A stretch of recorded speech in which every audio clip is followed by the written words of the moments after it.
Assalamu alaikum.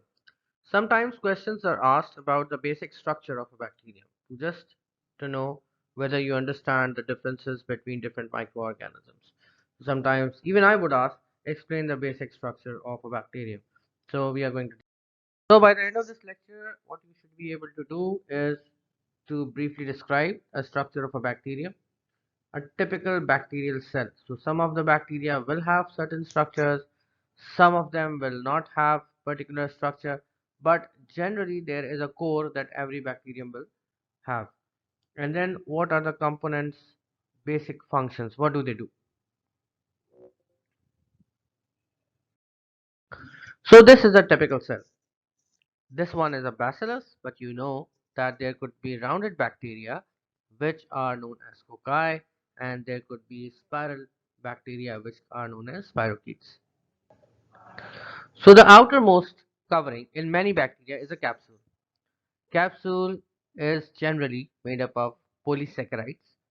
This capsule helps bacterium to evade the immune response. This capsule is used in vaccines. The second component is cell wall. The cell wall is made up of peptidoglycan in bacteria. The cell wall is also a target of many antibiotics, for example, penicillins and cephalosporins. The third component is plasma membrane. It's just the similar plasma membrane as other plasma membranes with slight chemical difference. So when you go further inside, there is cytoplasm with a lot of granules and ribosomes. Ribosomes are actually protein factories, and they are also important drug targets for many antibiotics because they all affect protein synthesis. There's another important fact about ribosomes is that these ribosomes do not match the ribosomes from the mammals or from the human ribosomes, but they are more similar to the ribosomes which are present in mitochondria.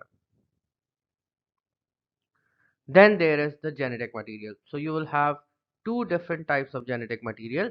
One is the nucleoid, which is the main DNA in a circular form in bacteria, and it will have genes which are without introns, right? Then there are plasmids, and plasmids are accessory DNA molecules which code for antibiotic resistance, spirus formation, and other characteristics. Now we go to the extra structures which are present on the bacterial cells. So the one which is now marked is pilus. Pilus is mostly used for attachment.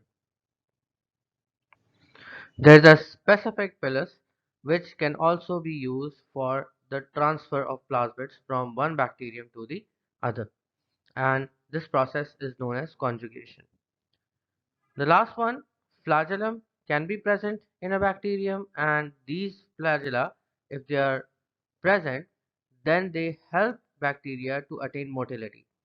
Bacteria which have flagella find it easy to creep up into different body cavities. For example, the flagellum present in the E. coli, which causes UTI, helps it to cause urinary tract infection, where it can climb up the urinary tract and cause severe infection into the kidneys.